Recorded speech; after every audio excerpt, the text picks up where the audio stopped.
को खत्म करना एकमात्र मकसद है। जैसे राहुल गांधी की सदस्यता आपने खत्म करी, ऐसे राघव चड्ढा की सदस्यता आप खत्म करना चाहते हैं। लेकिन हम लोग अरविंद केजरीवाल के सिपाही हैं, हम लोग आम आदमी पार्टी के सिपाही हैं। हर हाल में तुमसे लड़ना जानते हैं, जीतना जानते हैं, और हम लड़ेंगे। और किसी तरीके से अगर आपने हथकंडे अपनाकर राघव चड्ढा की सदस्यता खत्म की तो दोबारा चुन के आ जाएंगे। तो इसलिए झूठ और अफवाह मत फैलाइए। कोई भी सदस्य किसी का भी नाम प्रस्तावित कर सकता है। बाकी और विस्तार से नियमों के बारे में राघव चड्ढा जी आपके सामने जानकारी देंगे।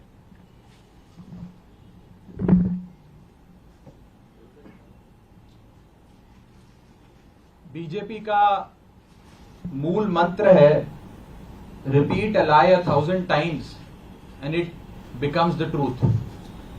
एक असत्य को, झूठ को 1000 बार बोलो और 1000 बार वो सच्चाई में तब्दील हो जाएगा। इस मंत्र के तहत मेरे खिलाफ एक दुष्प्रचार और एक प्रोपेगेंडा शुरू किया गया कि न जाने कौन सा फर्जीवाड़ा हो गया, कौन से जाली दस्तखत हो गए, और इसी के चलते मुझे आज आपके सामने आना पड़ा दूध का दूध और पानी का पानी करने के लिए। अमूमन ये देखा जाता है जब भी किसी सदस्य के खिलाफ विशेषाधिकार समिति कोई कार्रवाई शुरू करती है, यानी कि कमिटी ऑफ प्रिविलेजेस कोई प्रोसीडिंग शुरू करती है, तो वो शख्स उस पर कोई सार्वजनिक बयान नहीं देता, कोई पब्लिक स्टेटमेंट नहीं देता। लेकिन मेरे को मजबूरन आज भारतीय जनता पार्टी के झूठ का पर्दाफाश करने के लिए आपके सामने आना पड़ा, क्योंकि इतना दुष्प्रचार ये लोग कर रहे हैं। लेकिन मैं आज भी अपने बयान में ना कमिटी ऑफ प्रिविलेजेस के बारे में, ना ऑनरेबल चेयर के बारे में कोई भी बयान दूंगा। मैं सिर्फ रूल, पोजीशन और सच्चाई आपके सामने रखूंगा। पहली चीज तो यह है कि यह रूल बुक है जिसके हिसाब से राज्यसभा चलती है। यह रूल बुक, लाल किताब, इस पर लिखा है rules of procedure and conduct of business in the council of states. इस रूल बुक में जो लिखा है वो मैं आपको बताना चाहता हूं। यह रूल बुक कहती है कि किसी भी समिति के, सिलेक्ट कमिटी के गठन के लिए आप नाम प्रस्तावित करते हैं, कोई भी सांसद नाम प्रस्तावित कर सकता है, और जिस मेंबर का नाम प्रपोज किया जाता है, प्रस्तावित किया जाता है, उस मेंबर का ना साइन चाहिए, ना उस मेंबर का सिग्नेचर चाहिए, ना उस मेंबर का रिटन कंसेंट चाहिए। यानी कि इस रूल की किताब में कहीं नहीं लिखा कि सिलेक्ट कमिटी में किसी भी शख्स का, मेंबर का नाम देने के लिए आपको उस प्रस्तावित, प्रपोज्ड मेंबर की रिटन कंसेंट या सिग्नेचर चाहिए। लेकिन एक झूठा प्रचार फैलाया गया कि फर्जीवाड़ा हो गया साइन का। मैं आपको आगे बताना चाहता हूं कि जब भी सिलेक्ट कमिटी के गठन के लिए नाम प्रस्तावित किए जाते हैं तो ना सिग्नेचर लिए जाते हैं, ना सिग्नेचर जमा किए जाते हैं, ना सिग्नेचर की जरूरत होती है। No signatures are required, no signatures are taken and no signatures are submitted.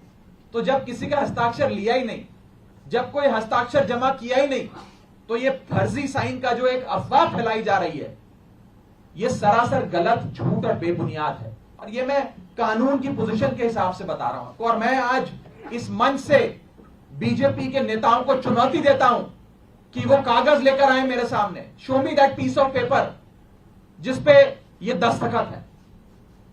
जब कोई दस्तखत है ही नहीं, जब सिग्नेचर होता ही नहीं, तो फर्जी सिग्नेचर की बात कहां से आ गई? मैं चुनौती देता हूं आज बीजेपी को। आप तो इतनी बड़ी पार्टी है, इतनी शक्तिशाली, इतनी ताकतवर सरकार है आपकी, वो कागज दिखाओ मुझे जहां पर हस्ताक्षर है। चुनौती देता हूं मैं आपको। अगर आप कह रहे हैं मैंने कोई कागज जमा किया है जिसमें गलत तरीके से किसी के साइन किए गए हैं, तो वो कागज लेकर आओ। मैं आपको चुनौती देता हूं आज। साथियों, मैं आपको आगे बताना चाहूंगा कि बीजेपी के अज्ञान का, उनके इग्नोरेंस का तो मेरे पास कोई इलाज नहीं है।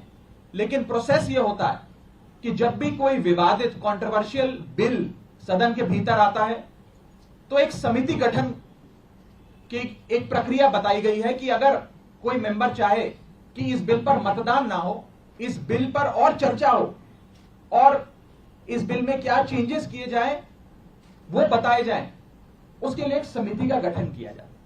उस समिति में कुछ नाम प्रस्तावित किए जाते और जिस शख्स को उस समिति में नहीं रहना वो अपना नाम विड्रॉ कर लेता है। ये प्रपोजल है, ये प्रस्ताव है, किसी को जर जबरदस्ती नहीं बिठा दिया। मैं आपको एक बहुत सरल एग्जाम्पल के माध्यम से ये समझाना चाहूंगा और आप सब वो मेरी बात समझ जाए। मान लीजिए कि मेरा जन्मदिन है, मैं अपनी जन्मदिन की दावत देता हूं, एक बर्थडे पार्टी आयोजित करता हूं। अपनी बर्थडे पार्टी में मैं 10 लोगों को न्योता देता हूं आने के लिए। 10 में से 8 लोग मेरा न्योता स्वीकार लेते हैं, आ जाते हैं। 2 लोग मेरा न्योता नहीं स्वीकारते, उल्टा मुझे कहते हैं तुम्हारी हिम्मत कैसे हुई हमें न्योता देने की, तुम्हारी हिम्मत कैसे हो गई, मजाल कैसे होगी कि तुमने हमें अपने जन्मदिन का न्योता दे दिया। ये वही बात है, मैंने तो समिति में शामिल करने के लिए न्योता दिया, कोई हस्ताक्षर थोड़ी दिया। लेकिन वो 2 लोग मुझसे खफा हो गए। मैं आपको दूसरे तरीके से समझाने का प्रयास करता हूं।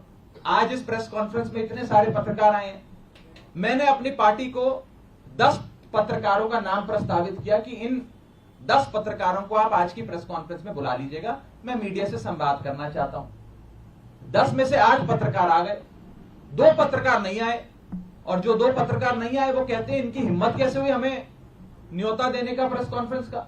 2 पत्रकार नाराज हो गए। ये साफ तौर पे इस समस्या का एक सरल सा एग्जाम्पल है। मैं ये बात रखना चाहता हूं कि जो मेरे खिलाफ कंप्लेंट्स दर्ज हुई, जिस मामले को कमिटी ऑफ प्रिविलेजेस को रेफर करा गया, उसका ये पार्लियामेंट्री बुलेटिन है, सरकारी डॉक्यूमेंट है। मैं आज बहुत सबूत लाया हूं दिखाने के लिए आप सबको, ताकि दूध का दूध और पानी का पानी हो जाए। ये पार्लियामेंट्री बुलेटिन है जिसके तहत मेरे खिलाफ जो कंप्लेंट्स आई उसे विशेषाधिकार समिति को विचार के लिए भेजा गया। इस पूरी पार्लियामेंट्री बुलेटिन में कहीं भी फर्जीवाड़ा, फोर्जरी, फोर्ज्ड साइन, सिग्नेचर, हस्ताक्षर, किसी भी शब्द का प्रयोग नहीं किया गया। सिर्फ इतना बोला गया कि इसकी जांच करके बताइए। अगर कोई फोर्जरी होती, कोई फर्जीवाड़ा होता, सिग्नेचर शब्द का प्रयोग तो कम से कम किया गया होता इस पार्लियामेंट्री बुलेटिन में। यह सरकारी दस्तावेज है राज्यसभा सेक्रेटेरिएट का। इस